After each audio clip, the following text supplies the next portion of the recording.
Welcome to Reading Wisdom by the author James Lynch and his ever dutiful note taker, Poeartistry.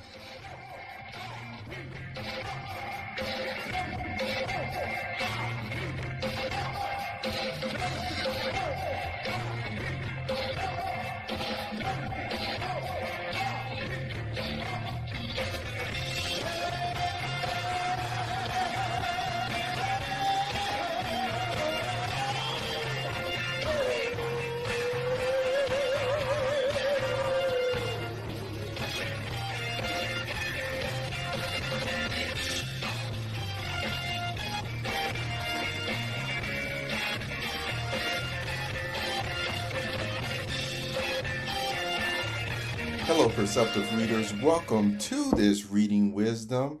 Hi, I'm James Lynch, and I have a very specific comment that I want to make today with this reading from Exodus chapter 1.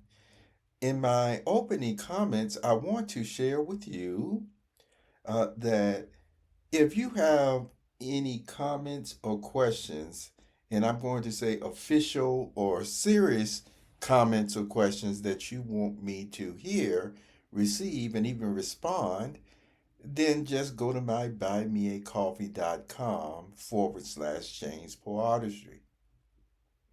I will respond to your comments there. Whether you give me a tip of coffee or not, okay? So, the other thing that I want to share with you is the thought going into reading Exodus chapter 1. I actually have, because this makes my other point about tips and support, even though this is not in reference to me, my next couple of statements, is that the Bible translation that I'm reading Exodus chapter 1 from in this account, I've read it several times throughout the years to you. And so, in other passages or chapters in the book, but I wanted to read this again. That's for one. And then the other point that I want to bring out about Bible translations, the Bible that I have, which is a still very beautiful Bible, you see, I purchased some years ago. And when I purchased this, what is called the New World Translation of the Bible, it was actually a version that they went on to create several other versions after this version that I have. Again, I imagine you can look up the reasons why they improved on the translations.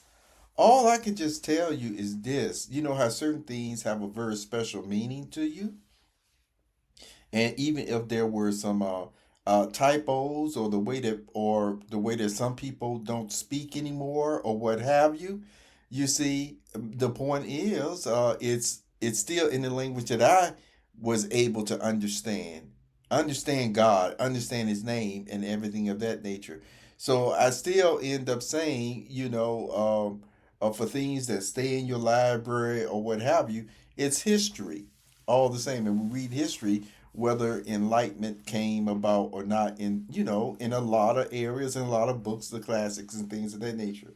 So with that being said, see, I purchased this Bible years ago, and that is my encouragement to you to continue to express your joy, your appreciation for spiritual matters, which I say specifically God's house.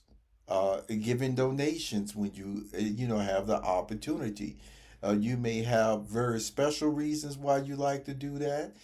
You are not held to um, what was the going principle or command back in the Jewish system of things. Remember, they actually gave the tenth of their money or tithe to the spiritual temple or what have you.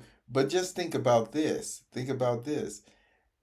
I gave you the example on how, let's say that all you had was a dollar and you gave 10 cents of that dollar to the spiritual building or edification and upkeep of God's house, where God, way back then, see, he'll end up really blessing you so much where you don't have only $1 in your pocket. He really blessed you so much that you may have hundreds and thousands and things that, remember way back then, if you had over $1,000, making the transition or the scale of the money back then and inflation and what we have now, you still was more than in the upper middle class or millionaires or billionaires and things. It's something when they make the comparison of the scale or what they did with Solomon's money and riches compared to today. Um, that's just a side note. But my point that I'm bringing out is people should still appreciate and express their appreciation in monetary currency value. Now, that is also to still be done according to the Bible without any coercion at all. Persons cannot make you on a practical or formal basis constantly to actually take something that is to supposed to be coming from your heart and actually making it a drudgery worth, at least in some of our minds, even worse than just everyday street taxes, upkeep of the city and stuff taxes that they take out our paychecks automatically. Well, the giving of the church is not supposed to be given like that. It's not supposed to be like that. And yet, at the same time, God really has really emphasized through His Word that if you can't show my modest appreciation of what I gave that show your modest appreciation because that is not too much to ask for. That's why I always say $1 as the example, and if that was on a person was only supposed to give 10 cents out the dollar, if somebody had a problem with that, then that really goes to show something. I mean, put it this way: if the word stingy was in the dictionary, which it is, they will put that person's picture in there. Stingy.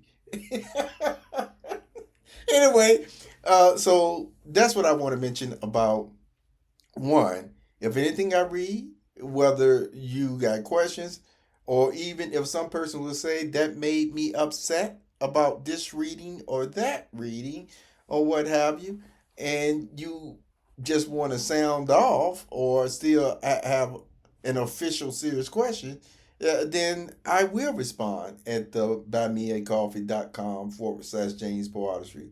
I certainly will. And the other point about still reading this account that I want you to know, I still say very in a formal way and more than a 99% to 100% is really 100% confidence, but I'll just say 99% for the typos that the people, bring out from time to time, that it is still God's word, even when humans made a few mistakes or purposeful mistakes here and there throughout the centuries. Okay? So here it is, Exodus chapter 1. It says, "Now these are the names of Israel's sons who came into Egypt with Jacob. Each man and his household came: Reuben, Simeon, Levi, and Judah, Issachar, Zebulun, and Benjamin, Dan and Naphtali, Gad, and Asher, and all the souls who issued out of upper thigh. Jacob's upper thigh, let me emphasize that. Jacob's upper thigh came to be 70 souls, but Joseph was already in Egypt. Eventually, Joseph died, and all his brothers and all that generation. And the sons of Israel became fruitful and began to swarm, and they kept on multiplying and growing mightier at a very extraordinary rate, so that the land got to be filled with them. In time, there arose over Egypt a new king who did not know Joseph. And he proceeded to say to his people, 'Look, the people of the sons of Israel are more numerous and mightier than we are. Come on, let us deal shrewdly with them, for fear they may multiply, and it must turn out that, in case war should befall us, then they certainly will also be added to those who hate us and will fight against us and go up out of the country. So they set over them chiefs of forced labor for the purpose of oppressing them in their burden bearing, and they went building cities as storage places for Pharaoh, namely Pithom and Ramesses. But the more they would oppress them, the more they would multiply, and the more they spread abroad, so that they felt a sickening dread as a result of the sons of Israel. Consequently, the Egyptians made the sons of Israel slaves under tyranny, and they kept making their life bitter with hard slavery at clay mortar and bricks, and with every form of slavery in the field. Yes, every form of slavery of theirs in which they used them as slaves under tyranny. Later on, the king of Egypt said to the Hebrew midwives, the name of one of whom was Shepherah, and the name of the other Puah. Yes, he went so far as to say, when you help the Hebrew women to give birth, and you do see them on the stool for childbirth, if it is a son, you must also put it to death. But if it is a daughter, it must also live. However, the midwives feared the true God, and they did not do as the king of Egypt had spoken to them, but they would preserve the male children alive. In time, the king of Egypt called the midwives and said to them, why is it you have done this thing, and that you preserve the male children alive? In turn, the midwives said to Pharaoh, because the Hebrew women are not like the Egyptian women, because they are lively. They have already given birth before the midwife can come in to them. So God dealt well with the midwives, and the people kept growing more numerous and becoming very mighty.